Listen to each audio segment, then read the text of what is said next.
ఈ వాక్యం వింటున్న బిడ్డలారా, 3 సూత్రాలు చెప్తాను. వీటిని గనక మీ బ్రతుకులో మీరు ఆచరించగలిగితే మీ స్థితిగతులను ఈ మాటలు విప్లవాత్మకంగా మార్చునుగాక. పాస్టర్ గారు ఏంటో చెప్పండి అయ్యా అన్నాడు. నంబర్ 1, ప్రతి ఆదివారం దేవుని మందిరానికి వెళ్ళటం ప్రారంభించు. ఆదివారం ప్రయాణాలు పెట్టుకోవద్దు, ఆదివారం ఫంక్షన్లకు వెళ్ళొద్దు, ఆదివారం స్నేహితుల ఇంటికి వెళ్ళొద్దు.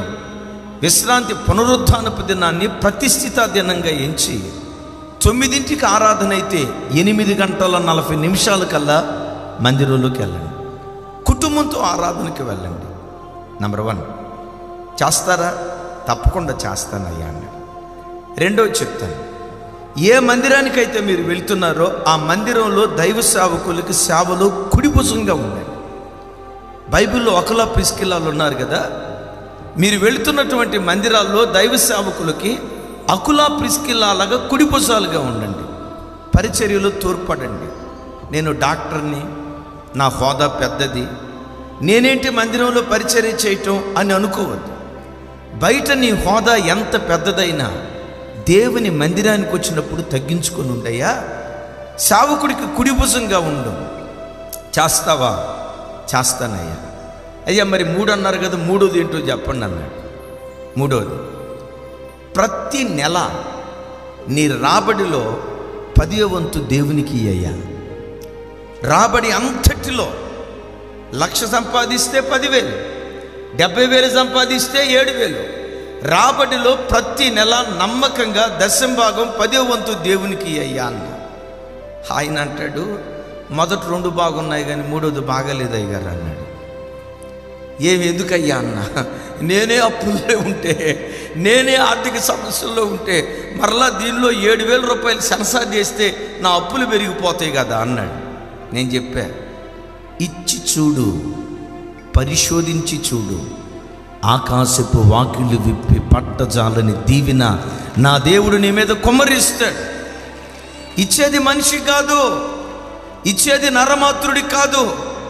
నువ్వు తిన్నా తినకపోయినా నమ్మకంగా రాబడిలో ప్రతి నెల 10వ వంతు దేవునికి చెల్లిస్తే నీవిచ్చేటప్పుడు పిడికెడితో దేవునికి ఇస్తావేమో, దేవుడు నీకు ఇచ్చేటప్పుడు ఆకాశపు వాకిళ్ళు విప్పి నీ కుటుంబం మీద కుమ్మరిస్తాడు.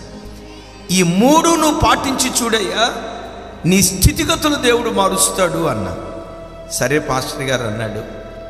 మొత్తానికి వెళ్తా ఉన్నట్టున్నాడు మందిరానికి. ఒక 3 నెలల తర్వాత నేనే ఫోన్ చేశాను. డాక్టర్ గారు ఎట్టున్నారు అన్నా.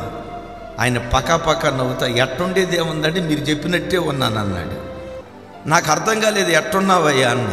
నవ్వుతా ఏమన్నాడు తెలుసా, ఏ ఆదివారం అయితే మందిరంలో అడుగు పెట్టామో ఆ రోజు నుండి ఈ రోజు వరకు నా కుటుంబాన్ని ఏలుబడి చేసిన రోగపు దూతను దేవుడు పాతాళంలో త్రొక్కివేశాడు. నా కష్టార్జితం హాస్పిటల్ పాలు కాలేదు. నా కష్టార్జితం మందులకి మార్కులు దారపోసేటువంటి పరిస్థితి రానివ్వలేదు. చిన్న చిన్న అనారోగ్యాలు వచ్చాయి కానీ ప్రార్థన చేసుకొని చిన్న టాబ్లెట్ వేసుకొని తగ్గిపోయిందయ్యా.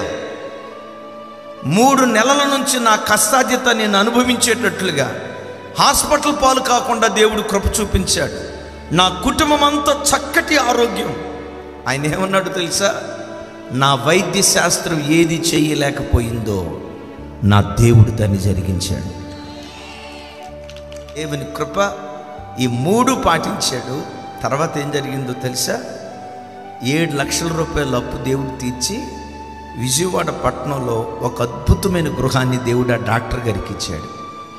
ఆయన నాకు చెప్పిన మాట ఏంటంటే, నేను ఇంతకాలం నా చదువులో సమృద్ధి ఉందనుకున్నా, నా చదువులో ఆరోగ్యం ఉందనుకున్నా, నా జ్ఞానంలోనే ఆశీర్వాదం ఉందనుకున్నా. ఇప్పుడు ఆయన చెప్తాడు, భూలోకంలో ఒక మనుషుడు సుఖంగా సౌఖ్యంగా బ్రతకాలంటే ప్రతిదీ యేసుక్రీస్తు ప్రభువులో దాగుంది.